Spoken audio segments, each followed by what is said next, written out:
Dr. Thomas Buckley is an assistant professor in the Katie Accredited Athletic Training Program at the University of Delaware.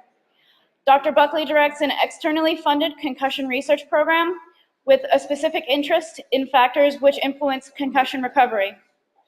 Dr. Buckley has authored 35 peer-reviewed manuscripts, has been awarded over $1.2 million in external grants and contracts, authored 2 textbook chapters, presented and co-authored 107 abstracts at sports medicine-related conferences, chaired 23 thesis projects, and given 24 conference presentations, primarily focused on concussion-related topics.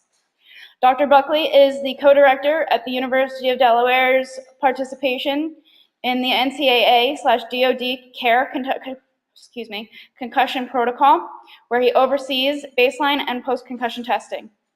Previously, Dr. Buckley directed the Georgia Southern University Concussion Research Laboratory and both oversaw and conducted baseline and post-concussions. Dr. Buckley.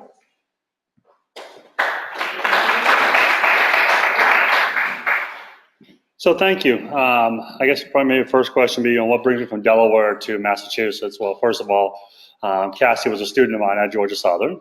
And then secondly, I actually grew up about 20 minutes from here. So I'm home, and I will attempt to get through this enough time. We all have time to get David's talk, get food, and get home for the Patriots game today. I said they were playing an NFL opponent, but the 49ers will do. So I'm here to talk to you about some Christine's talk was very macroscopic on a very important concept of what's really happening. How do we ideally prevent concussions in the first place? That'd be wonderful. Of course, a lot of us lose our jobs, but the bottom line is on the basic Newtonian physics, concussions are going to happen. Force equals mass times acceleration. Every action has an opposite reaction. When you hit something, you're going to get hurt. And so I'm going to try and transition now a little more into now what do we do? So the PICO style of this really is looking at, in adolescent or collegiate athletes, does rest work? And I think it's one of the reasons I've become very interested in this topic in this area is that this has been a rapidly changing recommendation that's occurred over the last few years, or the last half decade, where the pendulum's really swung quite a bit on this topic. Okay, so disclosures, no conflicts of interest related to this talk. That's the funding sources. I do want to point the last one out. That is an industry contract. However, there's nothing from today's discussion that makes any mention whatsoever of any of that industry coming to work, mainly because we haven't even started really getting any data out of that yet. So it's hard to talk about that. So I'm going to look at today really starts out, really where are we from a recommendation point of view?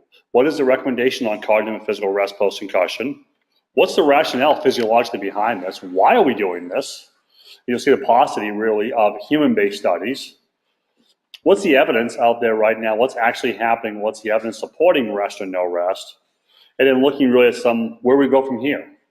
And again, I think as I leave this conversation off today, you'll see there's really a lot more questions than there are answers right now. I'm not going to cover return to school. That's simply beyond the scope of what I can do today.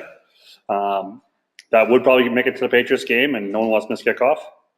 Not going to discuss post-concussion syndrome patients and rest. We're really looking at the acute presentation of collegiate and high school athletes in the relatively acute or subacute period thereafter. I put Dr. Leedy's name from Buffalo up there. If you work a post-concussion syndrome population with any consistency, I would strongly encourage you to look his work up. He's done tremendous work on exercise as a post-concussion syndrome treatment. So where do we start? Well, more or less the beginning. These international consensus statements, David and I just came back from one in Berlin. They like nice European cities. They were at Prague about a decade ago. And this is a direct quote coming right out of here. And physical and cognitive rest is required, was a commentary that came out, I think it's 11 years ago, at the Prague statement. Failure to do so may delay recovery. I was still a quasi-practicing athletic trainer in 2005 before I transitioned to full-time academics, back when I used to work for a living.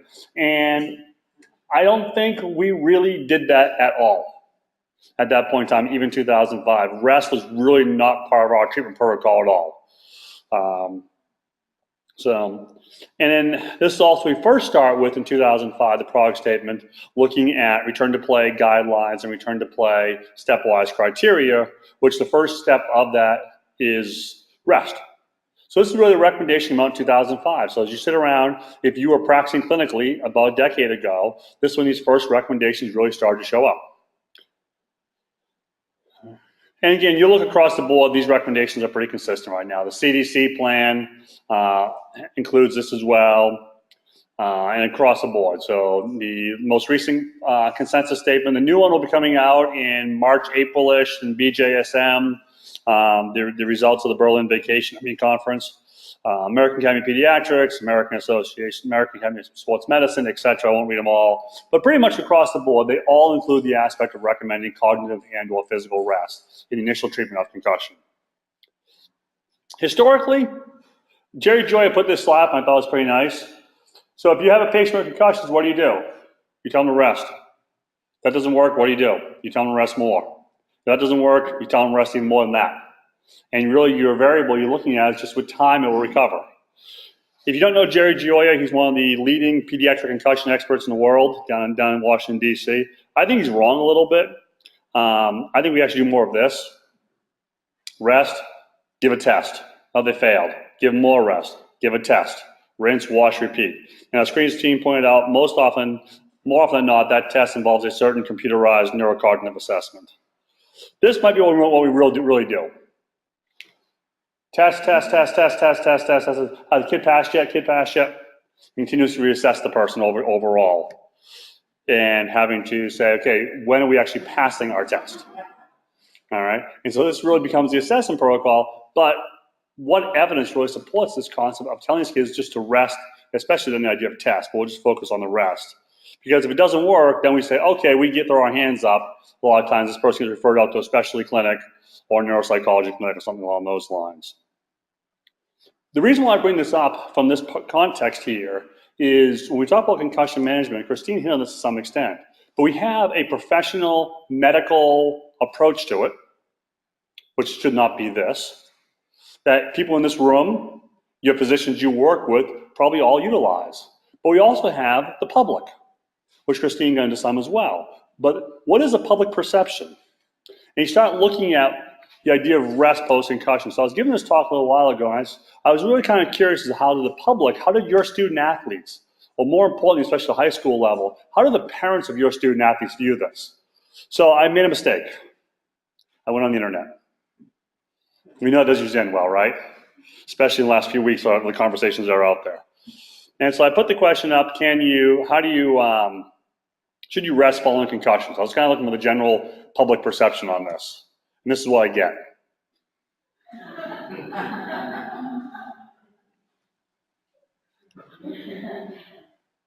Your concerns are certainly valid. And this is one of my better responses here.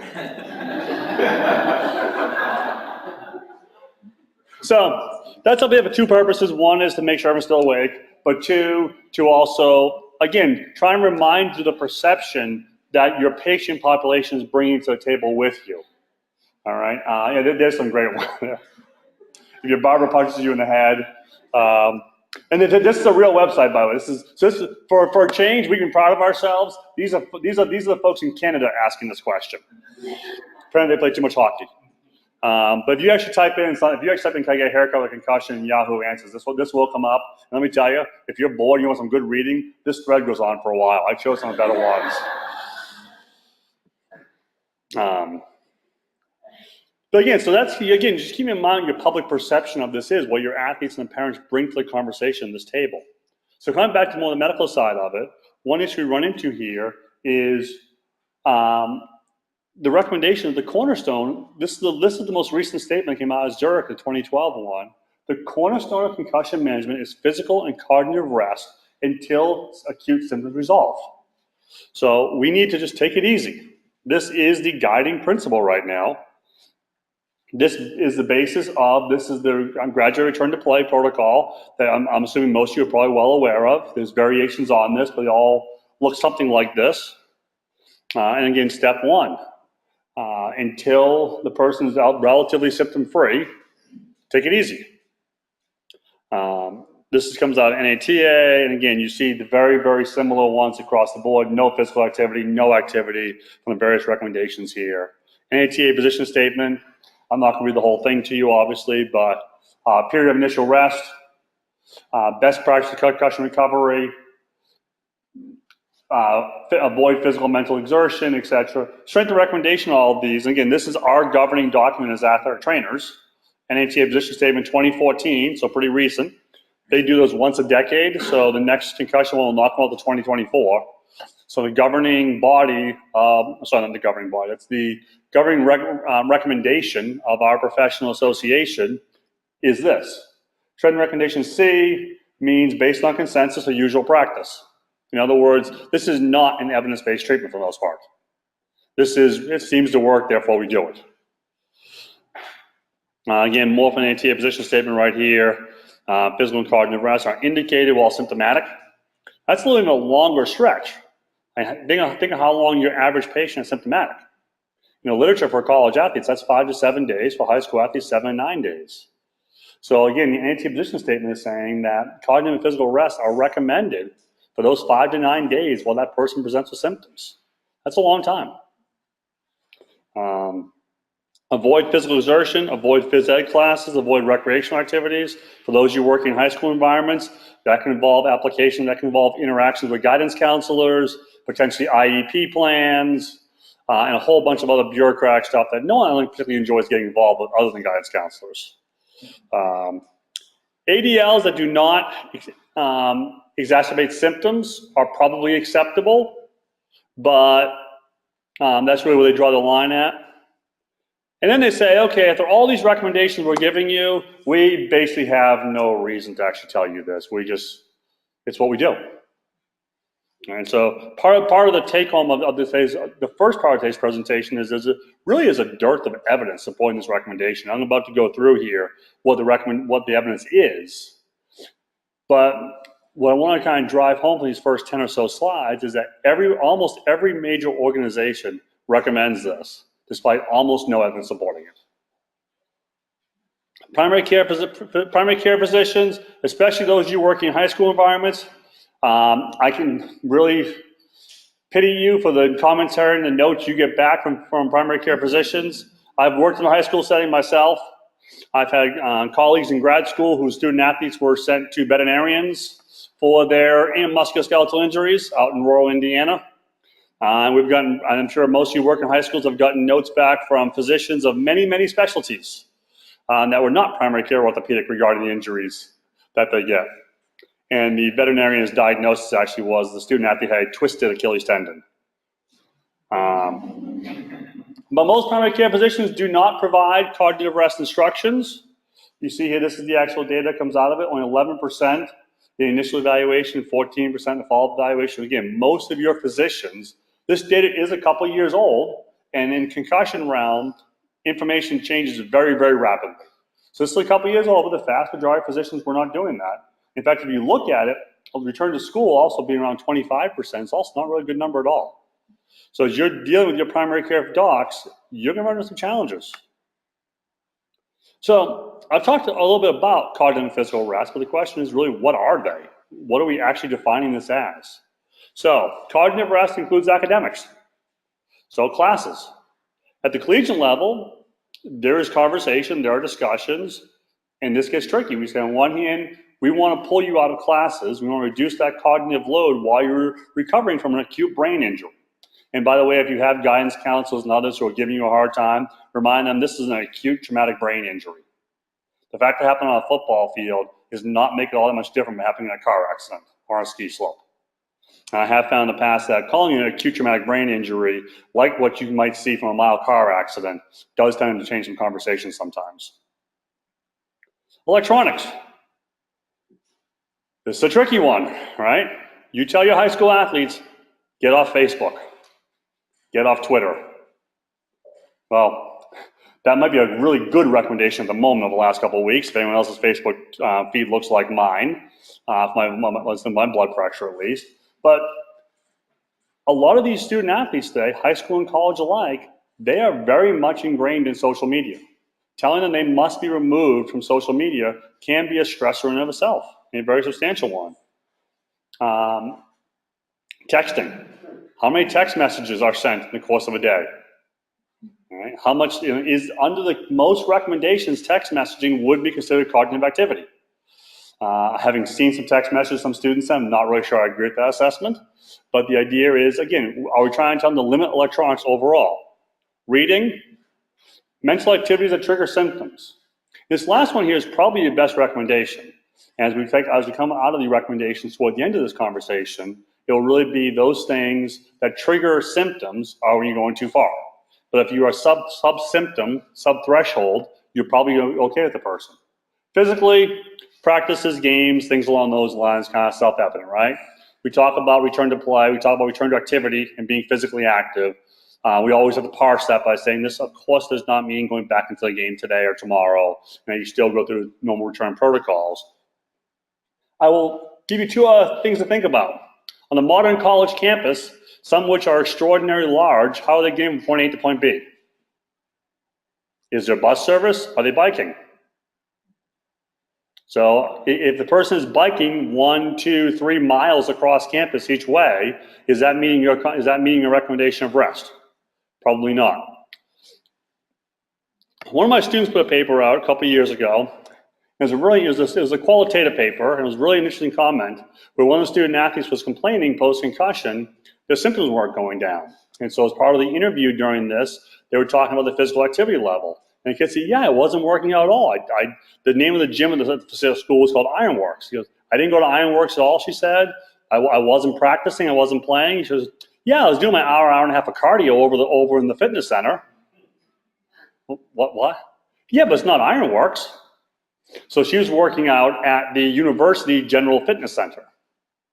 How many of you as out-there trainers monitor the General Fitness Center? Hopefully none of you, because that's just a nightmare, right? So again, the specifics to the individual that not practicing and not working out includes not just team-related activities.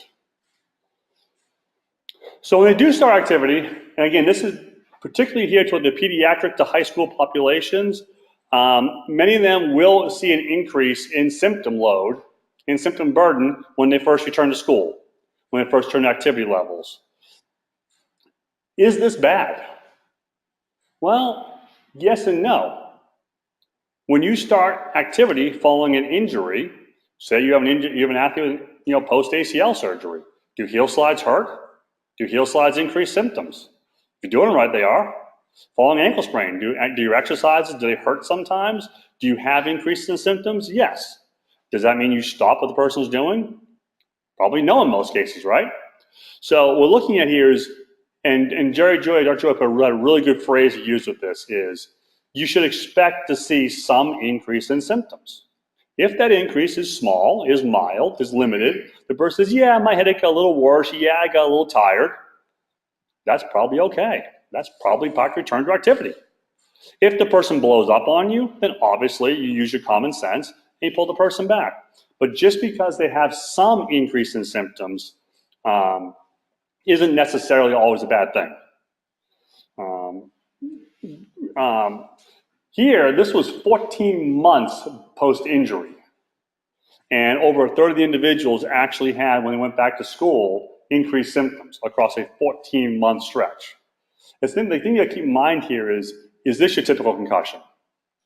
When was the last time you had a concussion where a person was out an average of 14 and a half months? Okay, that's obviously, in most instances, that's not the normal, typical post-concussion, typical concussion recovery, and you're much more looking over to post-concussion syndrome at this point in time.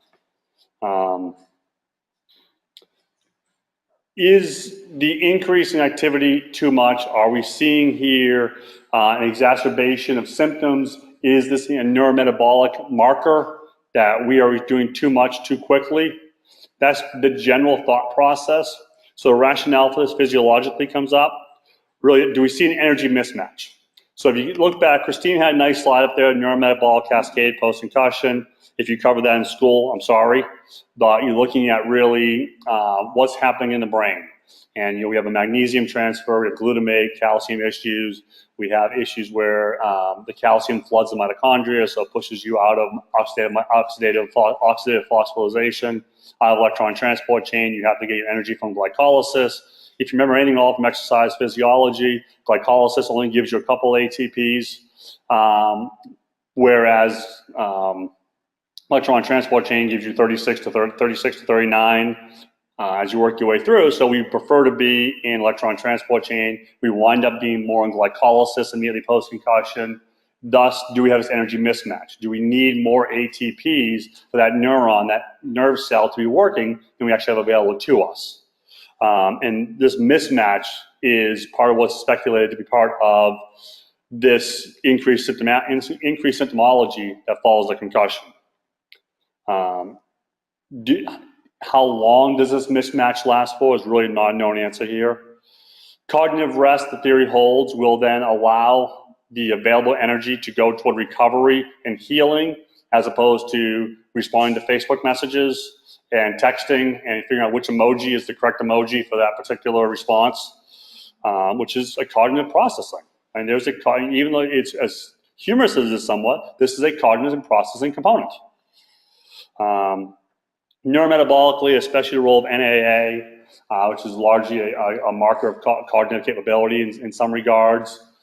We see changes in this on animal models. And cognitive tasks, just subjectively speaking, when we talk to clinicians, yes, when the kid goes back to school and the kid starts doing cognitive tasks, they feel worse. So there's some clinical evidence that supports that as well. The animal literature, in rabbits, post-concussion, they did see a quiet environment did tend to help recovery in those rabbits. I'm assuming they were not doing a Grayson checklist scale. We did see changes neurometabolically that were advantageous and went along with that. We did see that when they exercised those rabbits, our neurometabolic response was less advantageous. Voluntary wheel running amongst rats post-concussion did exacerbate deficits on the water maze test and some other tests. But if you gave the rat a little bit of time to recover and then allowed them to exercise, they actually did better. And their scores on water maze tests and things along those lines were actually advantageous. So David Hubda has a really nice way of phrasing this. He says the key to this actually was an interesting difference in the study was it had to be voluntary exercise. If you forced the rat to run, the deficits remained. If the rat chose to run and did so on purpose, they got better. So not only do you need to exercise, you need to exercise and enjoy it, which was a little depressing. And so again, this is something physiologically really gets into this. We've heard the phrase, rest is the best medicine. Rest does no harm. Well, that's not really consistent with the actual medical literature. Okay, rest is the best medicine. There's a whole series of pathologies that exist across medicine in which rest doesn't work. In fact, rest is bad in many of these instances. You take a fibromyalgia patient, put them on rest, that person will do much worse. Chronic fatigue syndrome, low back pain, whiplash, etc. A number of these conditions are documented in the literature very clearly. If you tell these folks to rest, they will do worse. Almost all of these cases, almost all of these pathologies here probably have some degree of either primary or secondary psychosocial component to it. If you look at this list right here, again, there's a primary or secondary psychosocial component. Is there a primary or secondary psychosocial component to concussion?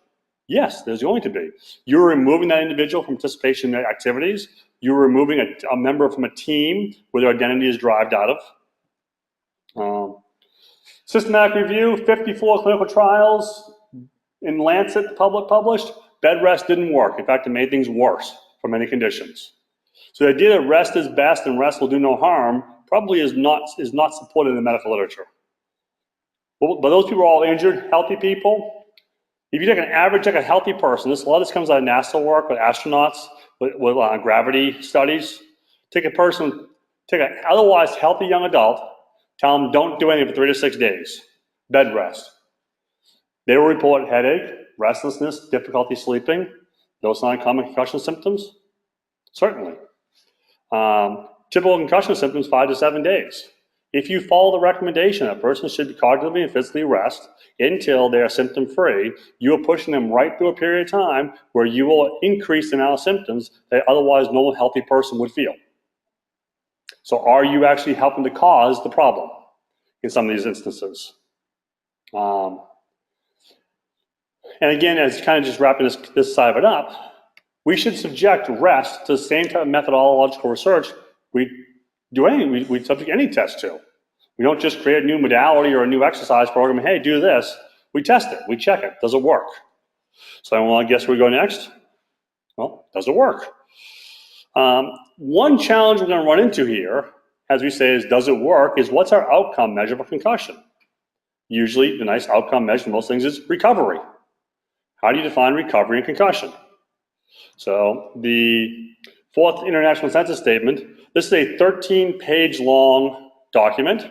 This document contains over 8,000 words, according to my Adobe PDF reader, because I didn't count them. This is the entire section on recovery in a 13-page, 8,000-word document. That one sentence. We don't know how we really define recovery very well. Okay, so symptoms. Do athletes lie about symptoms? Of course they do. Do pretty much all the tests we currently use have limitations, especially with retest reliability? BESS, SAC, computerized neurocognitive testing. We do see these limitations. Defining recovered is very, very hard to do following concussion. So looking at rest, this is 2013. Again, this is a little bit a while ago. They went through and did a literature review on this. Did it work? They found 2 studies supporting, evaluating the effect of rest. I'll remind you, this same group defined rest as the cornerstone of concussion management, based on 2 studies. For those who are tennis fans, you might remember this person. The cornerstone of concussion management was based on the outcome where they found a literature systematic review of 2 studies. So that's a little bit problematic. I think a lot of people would agree. Fortunately, we've had some work done since then. So I'm going to start off now. I'm going to run through a series of studies here relatively quickly that have summarized and gone through what's been tested. So Cynthia Majerski out of Pittsburgh did the first one on this. High school athletes, for most part, reporting prolonged symptoms. So typical breakdown demographically right there, high school student athletes. And they created this scale of 0 to 4 in activity. This scale was designed retroactively, where they went back through and looked at patients' charts. And they said, okay, how would we grade their entire recovery process across this scale? All right, so 0 being absolutely nothing, up to 4 being full unrestricted return to participation. This data comes from early 2000s, so keep that in mind. You see some of the outcomes here because there are things we wouldn't do today. Category 2, school activity, light activity, like mowing the lawn or slow jogging.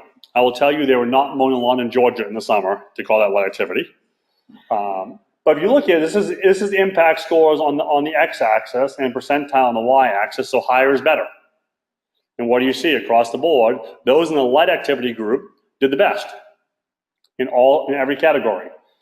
Symptoms is not listed in this chart, but symptoms, the graphs are inverted, and symptoms did the best. So those individuals who did light activity early in their recovery did best in their overall recovery.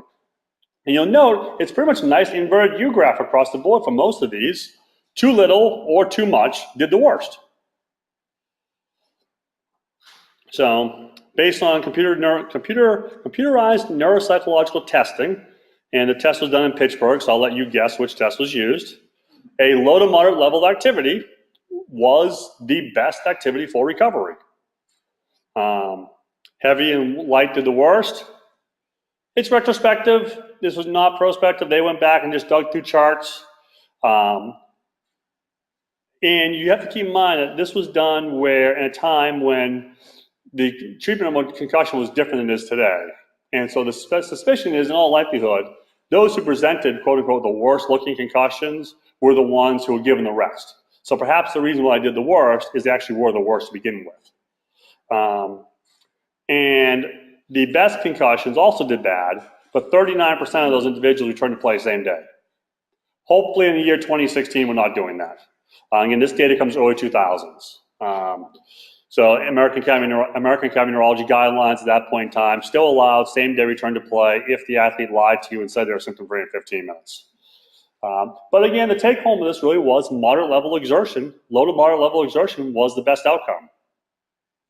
So this one is a retrospective of done down New Jersey.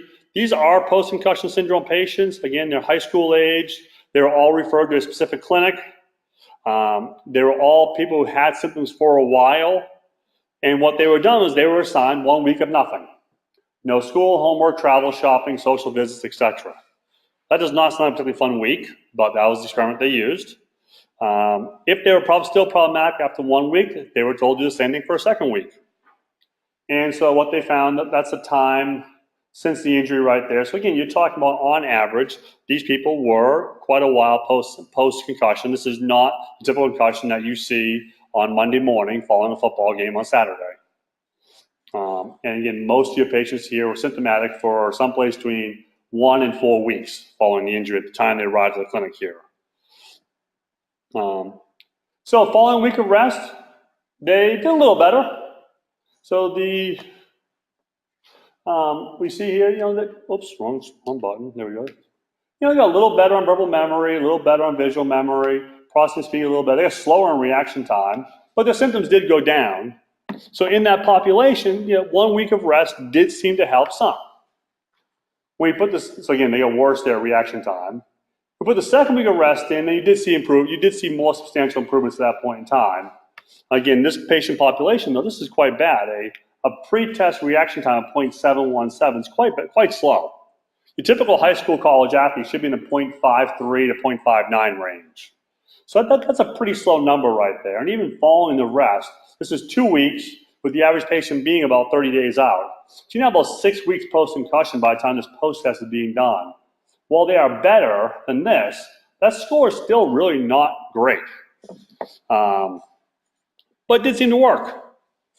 Dr. Moser followed this up with a similar one here. And we see, okay, from time 1 to time 2, there really wasn't a lot of improvements. Well, improvements were there, weren't great. When you stretch out time 3, is this when you really, again, kind of saw your improvements taking place? And you see significance values there. But it really, in this population, it did seem to work pretty well. And Cohen's D is a measure of effect size. You'd like to see numbers 0.5 is moderate, 0.8 is high. So it's how effective this is. You'd like to see numbers above 0.8 particularly. And there are some of those in that category right there. So it did seem to work in this population. And so her conclusion really was that 1 week of cognitive and physical rest was effective in this population. They improved on neurocognitive test performance, and they reduced symptoms, even when weeks or months have passed since the injury occurred. So again, the key with these studies is these two are cited quite a bit for evidence that cognitive rest works. Then keep in mind, when you look at these, the average person is about 35 days post-injury when they started the protocol. So again, if you are looking at a patient with prolonged symptoms, if you are clinic-based and you are having that person present 3, 4, 5 weeks post-injury, this may be a relatively effective strategy. But I have seen too many occasions where these two articles are cited for the acute treatment of concussion, which clearly it is not. And again, if we are weeks or months post-injury, this is not the person that you see on Sunday following Saturday's football game. And interesting was, they also said, we really don't know how compliant the patients were. I like to criticize them for that, but at the same point in time, that's true for kind of all of us, right? Do your athletes listen to you? Some days, right? Some days not.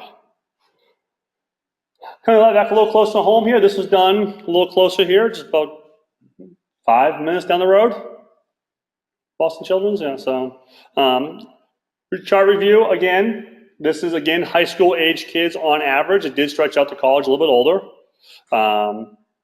They were compared plus or minus 30 days post-injury. They were quite symptomatic at the time of injury. 60% of them still had symptoms over 30 days. So again, not your typical concussion that's presenting here. Initial evaluation about 20 days post-injury. And they went back, they looked and said, well, how many of these people had been recommended cognitive rest? And the answer was about half, predominantly younger population. So did that recommendation, did a physician recommending cognitive rest to the patient actually help the outcome at 30 days? Is what the question really was here. And the answer is no, it didn't in this. In fact, initial concussion, post-concussion score was the only thing that was significant. An odds ratio of 1.0 means you're basically flat even between two groups. 1.03, yes, that means you are about 3% different in absolute and relative value. So that's an extraordinarily small number. For odds ratios, usually when you start to see things that are relevant, it's usually 2, 3, 4 point something, not 1.03. It's the idea here was a recommendation of cognitive rest did not, that if the physician recommended cognitive rest immediately post-concussion, 30 days later, it did not seem to help that person. So no independent relationship. Again, retrospective, no control group, etc. So again, if recommended on the front end, but again, what's our compliance? The doctor tells your patient to do something. Did your patient do it? Right. Another one, same site here. Again, high school age, about 3 weeks. They defined out cognitive activity levels. So try to splice this out a little closer. Say, okay, rather than just saying rest or no rest, we got some idea of just how active they were. Because we've stopped thinking of this as a binary term, and so they evaluated out, really looking at what our ranges were. So they divided them into quartiles, and what they found here is a really ugly graph. So let's call it a survival curve. So what you see up top here is this essentially means 100% of the people are symptomatic. So you're down here 0. This is when 0% of people are symptomatic. So the lower you are on this graph, the better you are doing. So the faster your line comes down, the faster you're recovering, is what you're looking at in this graph. So the higher the line, the higher the proportion of people in this group are still symptomatic. And so as you look at this is the most active group right here, this orangey brownish color right there. And clearly, they have the worst slope. Statistics aside, it's pretty clear the brown group did worse, with higher's worse there. So the most active group did not do well. To get to a point where 75% are recovered, you see these first 3 groups are all really very similar. There's not much difference there at all. They're all more or less recovering around the same period of time. That's the first, second, and third quartile. So first quartile is the lowest activity level. Second and third are low to moderate activity levels, profiles. Right in here. In fact, if you look really closely, I've had a conversation with senior author on this, there's probably actually a little bit slower recovery in this first quartile. So 75 percentile. So again, the lowest level of activity actually probably did a little bit worse than the low to moderate level of activities. Because these two, this red and the green here is your mid-levels. This is some activity, some light to moderate activity, not a lot, but also not nothing. A lot, by far the worst. But you see your slope there is pretty consistent across those bottom 3. So you take home from that really is a lot of activity is bad. But again, this is not your typical everyday concussion. Why? Look at that x-axis. To get to a point here where 75% or so of people are recovered, you're looking at nearly 100 days out. Again, I assume, I presume, I hope that your typical athlete is not symptomatic for 100 days.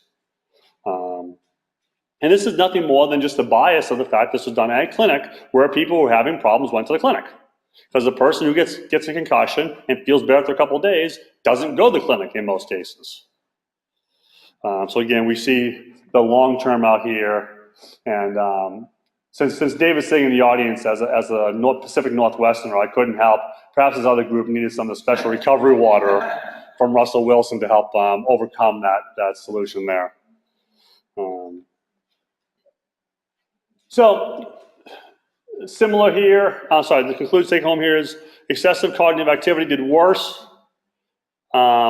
This comment comes in here that's not really justified in the argument that academic accommodations might speed the recovery process. They actually didn't really assess the academic accommodations in the study itself. But mild to moderate activity was probably no worse than or similar to the individuals with higher activity levels. All right. So here's the study that's got most of the press. Yes. I have a question on the webinar. They want you to define activity in the previous slide. There. So it's actually, are the slides visible to them? Yeah. Okay. So the activity levels are defined over here as to what they are or are not doing. So they graded out from 1 to 4, from 0 to 4, what the activity was, and then divided them into 4 quartiles for activity levels there. And so 0 being essentially nothing whatsoever, working up to 4 being full cognitive activity, doing everything. And then from that, they then took all those numbers, all those gradations out, and averaged them out into 4 quartiles to create the groups. So this is the one, this study came out last February and got a lot of hits on the media, Google, newspapers, etc. This one came out, got a lot. There's actually a randomized controlled trial, the first one of its kind in concussion management for rest. It was done in an emergency department. And so again, mostly youth, 13 years old. What they said is, okay, let's look at the idea of what is standard of care? What is regular treatment? So they define regular treatment as a day or 2 off. Let's say, okay, let's do cognitive rest 1 or 2 days. Versus what if we do longer, 5 days strict rest. And they assessed them over 10 days. They tracked their activity level over 3 days, and they redid testing for impact and BESS. Although they didn't get a lot of BESS follow-up tests done. So essentially what they're asking is a day or 2 of rest better than 5 days of rest? Or is 5 days of rest actually, was the hypothesis would be better? So longer sit-down time was better. And the premise of this was that the average concussion is symptomatic for 5 to 7 days, so therefore does 5 days of rest better. And again, the same type of curve as last time. So we start up top here where it's 100%, everyone has symptoms. The lower you are, the faster you are symptom-free. And so 1 to 2 days of rest, or our standard treatment, as you see across the board, pretty much every step along the way, was better than the intervention group, which is 5 days of rest. And so your 5 days would be here. And so you can see about 75% of this group is still symptomatic, where down here about 50% is symptomatic at day 5. This is a randomized controlled trial, so they randomized who was put in each category. So it wasn't an issue where, okay, you look worse, therefore we'll give you rest. This is, you drew an odd number, you drew an even number, therefore you're in this particular group. And so again, there's your 75% rate. What's interesting now is that 10 days, 75% or so of this group are recovered at 10 days. That's going to be relatively consistent, a little below, but relatively consistent with the current thought process, which is most concussions recover within 7 to 10 days. And if you consider 75% to be most, they generally hit that. So they said, in patients who report to the emergency department, again, not your average patient population, extra rest did not help. Shutting the person down for 5 days was not advantageous to helping recovery. The speculation they had was situational depression. Physically active kids don't like to sit around and do nothing. And they will feel worse if they tell them to do that. You take a kid who exercises every day and is on Facebook and Twitter and Instagram and every other social media ones, all the ones I haven't heard of, and say, stop doing all those things and don't think about your headache. Sit in a cold, dark room for 5 days. I want you to get as much sleep as possible, even though sleeping is oftentimes a problem, and don't think about your headache. How do you feel? Well, I'll just think about my headache for 5 straight days, right? So what's interesting in this one is they've since reanalyzed this data. And this is a really interesting piece, I think. Dr. Contos from Pittsburgh presented this at AAN this year. It is not yet out as a published article. I suspect it will be in the next few months. Hint, hint. What they said is that they actually took those same patient populations and they broke them down. I thought this was actually a really relevant one for the clinician, for clinical athletic trainers. They said it's not just about rest versus no rest, it's how did you present. And what they actually found was that those people who had physical signs of concussion, and they defined physical signs as loss of consciousness, post-traumatic amnesia, independent of loss of consciousness, because, well, everyone has lost post-traumatic amnesia with loss of consciousness, right? Because we don't remember the time we were unconscious. Or obvious disorientation, confusion.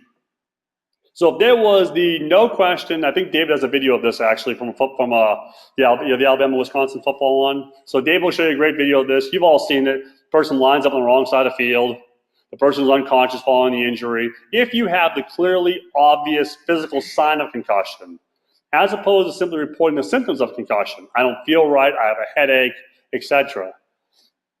The group that had the physical signs actually did better with rest.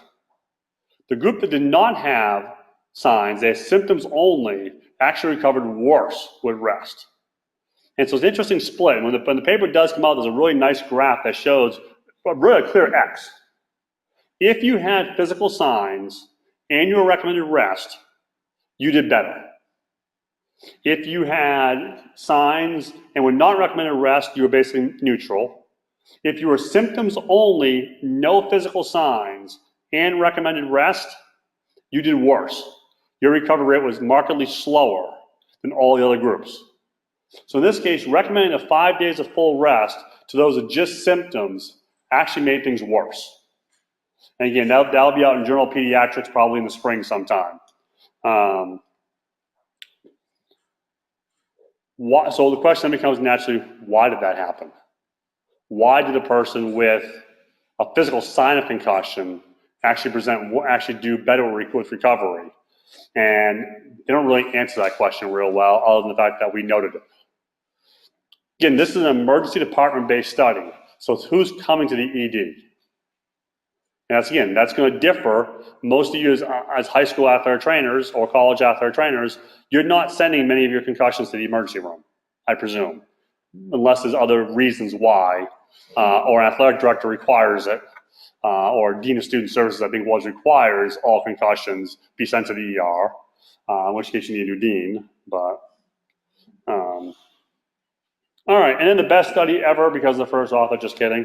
So what we actually did is we went and looked and said, okay, we went through this, we said, what happens though to you? What happens to you guys who get these kids today with their concussion yesterday? Or you see it at the time of injury. You're at the field. And so all these other studies, they were very interesting. They added a lot of information to us, but they were at specialized clinics or in the emergency room. What happens to you when you see this kid on Tuesday afternoon during live drills and football practice, because Tuesdays they like to kill each other's, what happens? So 50 consecutive patients, and this is a nice review because, well, we had made a policy change in the institution based on the recommendation of cognitive rest. Prior to July 2012, we were not recommending cognitive rest. After that, we were, based on the change in the consensus statement recommendations. We were one consensus statement behind, but don't ask that question. They were given the entire next day they were shut down for. So concussion happens on Tuesday, they were shut down all day Wednesday. No classes, no meetings, no teamwork. All they did was came into the athletic training room, checked in, filled out a questionnaire, and left. They were otherwise shut down. They even had kids bringing meals to them in their dorm room because Division I athletes aren't spoiled enough as it is. And then, so that example from Tuesday, that then drives to Thursday morning before the person started back with a restricted class schedule. The group prior to that, if you had a concussion prior to July 2012, you were still with health and sports, normal treatment, but you had no excuses from classes, and you had no other restrictions on walking around campus, things along those lines. The reason why there's only 50 in this study was we had to eliminate everyone who got concussion on Saturday because, well, there weren't classes on Sunday. So we actually eliminated concussions on Friday, which were very few. We eliminated all Friday and Saturday concussions, which really restricts, because where's most concussions? Friday night soccer, Saturday game, football. The groups were similar in their overall presentation. They were similar in who they were, in baseline demographics. One group did a little worse on neuropsychological testing. But the take home here was what happened was those that we prescribed rest to actually recovered slower on the Grayson checklist. So they were actually 5.3 days until 5.2 days until they were symptom free if they were prescribed rest. A little over a day longer than if they weren't prescribed rest. So the group that they were allowed to move around campus, go to classes, and just have light to moderate activity. Again, this was no games, no practices. Had way too many conversations with the reviewer about that point. So it's just, they're allowed to live life. Recovered a day and a quarter quicker than those who were shut down. Ironically, And I would never suggest this is causative. Ironically, they were shut down for about a day and a quarter. Okay, that might be coincidence. It might not be. And so we found is giving a day or two of rest did not help recovery. In fact, it slowed recovery. Well, and I should know in this last slide, there were no differences in any of those other categories there. So best, SAC, and impact were all similar. No differences, again, most of the groups here is in number of women, pre-existing migraine history, ADHD, etc. And so again, it asks the question, does some light activity look better? So to kind of summarize this here, if you're interested in a lot more, and this is a really nice write-up right here. This is not a study, it's a review, it's an opinion piece really, by Mark DeFarzio, who's down in Washington, D.C. And he's really arguing the point that as clinicians, the application of strict rest will in fact slow recovery and is not good for your patients. So it's not just me babbling on about that point. Okay, so kind of moving toward the last couple slides here, wrapping up. So we have some limited evidence that cognitive and physical rest is advantageous to help recovery in patients with post-concussion syndrome. So if you have patients who are presenting weeks to months with symptoms, there may be some effectiveness to that. If we accept that this is primarily looking at adolescent, high school aged athletes, very little information on college student athletes, almost no information out there on people older than college age students. In fact, but that's one of the real limitations right now in concussion research is what happens to the 40-year-old with concussion, the 50-year-old with concussion. I'll give you a hint what the answer is. They do terrible. The 50 and 60-year-old with concussion, they do terrible. We have some data on that, but we're still working through it. We have to accept the fact that symptoms are the marker that's used. The problem with that is what? Athletes lie. Not everyone is honest about their symptoms. Some exaggerate the symptoms are worse. Some exaggerate the symptoms are better.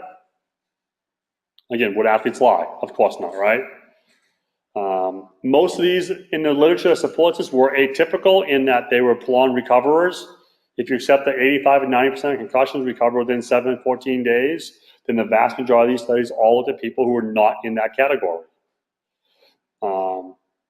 And again, most of these were referred to specialized clinics. So what questions do we need to ask to help you as clinicians figure out how to best treat these athletes?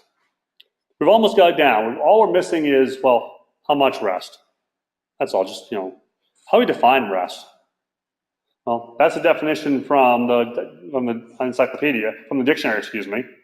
How do we monitor physical activity? A lot of your athletes already wear these. Fitbits either on the waistbands or on the arms. Can we recommend a level of physical rest? How many? Can we quantify the number of steps in a day? If a person's at 6,000 steps, perhaps that's where we want to be for recovery early on. Maybe it's 4,000 steps. Maybe it's 10,000 steps. Right now, we don't know the answer to that question. We don't have a definition of what physical rest is. We certainly don't have a definition of what cognitive rest is. How cognitively active are people? One marker that's been suggested is, do we track the amount of text messages they send? We can't actually, we're not the NSA, we can't track what actually sending a text message. You might keep reminding your IRB board if you ever pose that. We're not actually looking at what they say, but you can actually track the number of characters the athlete types on a text message. Is that a marker of cognitive activity? But otherwise, say, okay, don't go to school. Well, okay, that's one thing, but what's the person sitting home doing something else? What is or is not the amount of rest right there? We have no idea what the effect of gender, age, concussion history, other comorbidities, nothing important there at all. We don't know if a 16-year-old female does different than a 22-year-old male. We have no idea what the effect of ADHD, migraine history, mental health status. Does the person have any depression, a mild depression, situational anxiety, etc.? What any of these issues will play into this? And obviously, again, from a psychosocial point of view, the answer is probably going to be it's going to affect it. But at this point, we have really no idea how that plays into it. What's the individual's mental health status leading into this? A lot of focus right now out of the NCAA on student-athlete mental health. It's been a largely overlooked area. Brian Handline, the director of sports science at the NCAA, as a neurologist, he spends a lot of time talking about concussions, but he's put a lot of energy and put a lot of resources into mental health. There's a big position statement for those who work in college settings. Recently came out about a year or two ago on mental health. And some studies actually suggest up to 80% of collegiate athletes will experience a mental health issue in the course of their 4 years of collegiate athletics. 80%, that's almost all of them. So taking a person who has a mental health challenge to begin with, you now remove them from their support structure. What effect does that have? Does that exacerbate that mental health situation that might therefore prolong symptoms? We don't know. Again, I mentioned kind of the idea of forced versus voluntary exercise. Neurophysiologically, what's called brain-derived neurotropic factor is a marker of this in animals we see, that if you have increased BDNF following exercise, your cognitive skills improve, and the rats do better.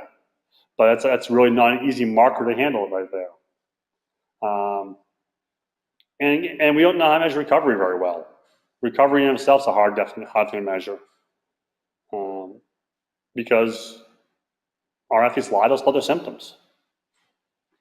So the last slide I'll lead you off with here is where I would probably suggest what we need to think about is too often we see this premise in the literature of rest or no rest, as if it's some binary state, as if you're either resting or you're not resting.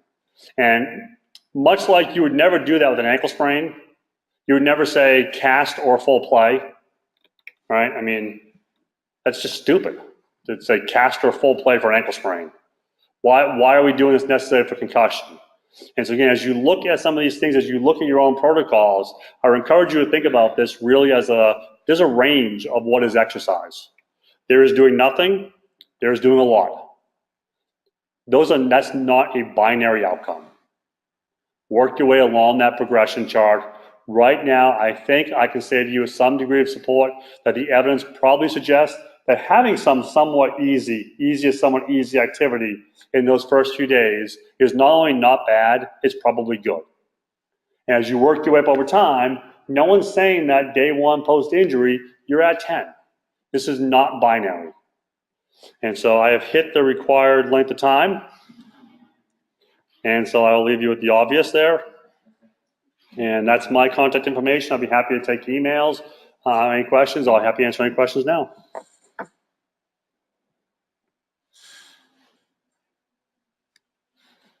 Nothing. Okay, everyone's hungry for lunch.